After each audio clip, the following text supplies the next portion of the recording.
Registration of charges under Companies Act 2013. What exactly is a charge under Companies Act? A charge is a security interest created on the assets or undertakings of the company.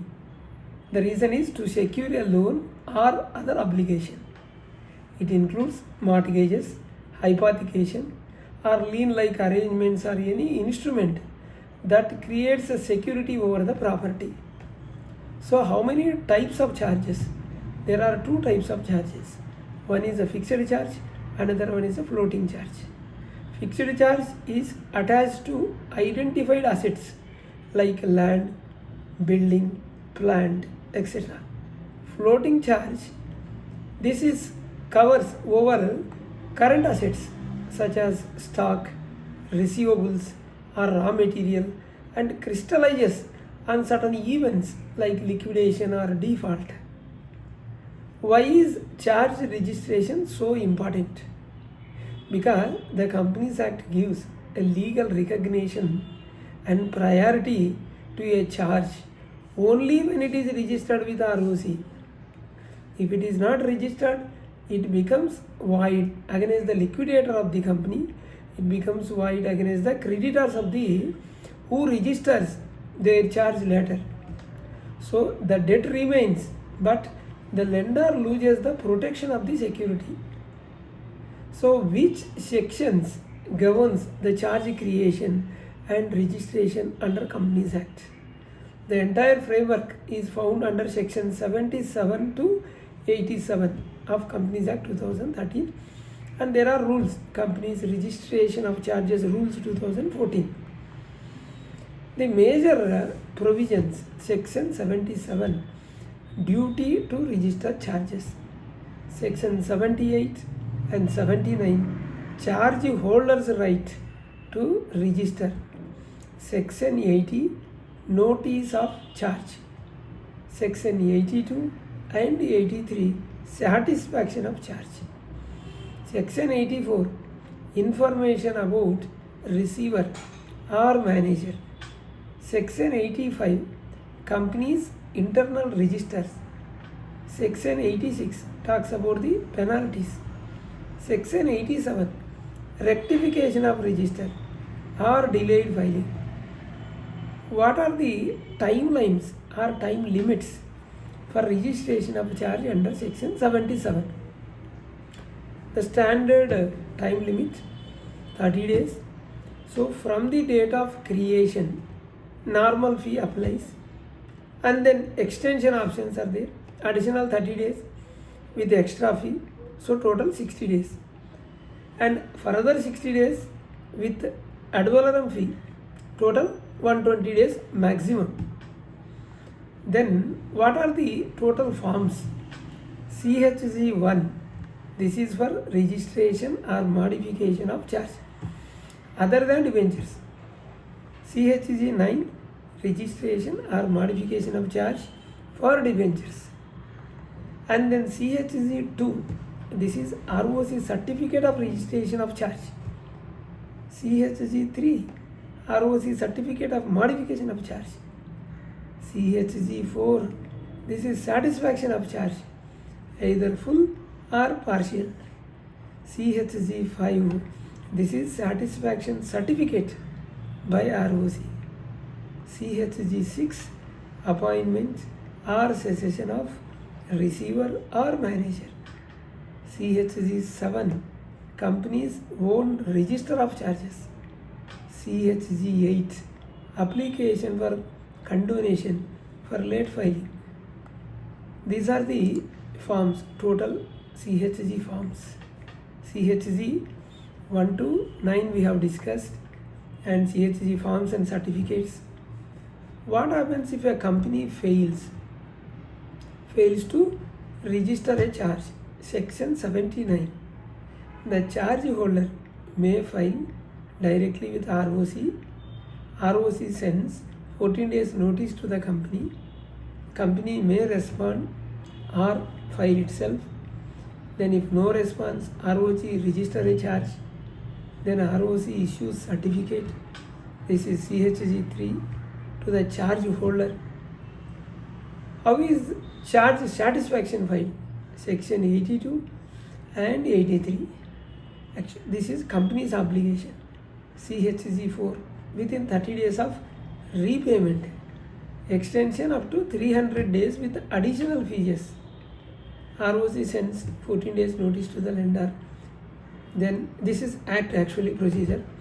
If the lender does not object, then ROC records satisfaction, then ROC issues CHG 5. When notice is not required, CHG 4 digitally signed by the charge holder itself. If the charge holder files satisfaction directly, then ROC accepts immediately. This is the provision we are talking. Then now straight through forward STPs. How are foreign charge instruments handled? Foreign charge rule 3 sub rule 4. If charge instrument is executed outside India, then a verified copy may be submitted. Verification may be done by a company director or a company secretary. Then company's common seal, authorized officer of in charge, authorized officer whoever is for the charge holder, any person having an interest in the mortgage. This is what the procedure, verification done by. Then what is the legal effect of the charge registration? What is the advantage? Section 80. Once ROC register a charge, it treated as a constructive notice to the entire world. The charge is created. What records does the ROC maintain? Section 81. ROC maintains a public register of charges. It is available online on MCA portal for inspection. You can do inspection and check. What should the company maintain internally? Section 85. Companies must maintain a register of charges. CHG 7 at the registered office containing all charges created or modified or satisfied. Then brief particulars of the property and amount secured and names of the charge holders. So the instrument of charge must be preserved for 8 years after satisfaction. So 8 years is the period. Instruments must be preserved. The custody, company secretary if appointed or authorized director. What are the penalties for non-compliance? Section 86. On company up to 5 lakh. Officer in default up to 50,000. Every officer in default. And continuing default 500 rupees per day. That is for continuing default. Then how is the priority of charge decided? The general rule priority is equal to date of registration, not the date of creation. There are exceptions for government dues and workman dues because they have statutory priority. Floating charge may lose priority upon crystallization.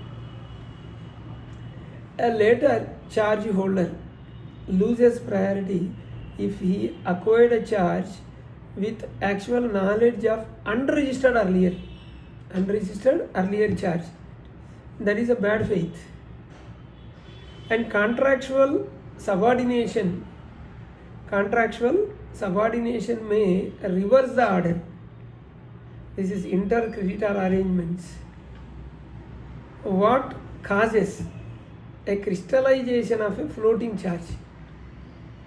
A floating charge converts into fixed charge when company enters liquidation, business ceases operations, charge holder enforces security, and contractual events occur as per loan terms.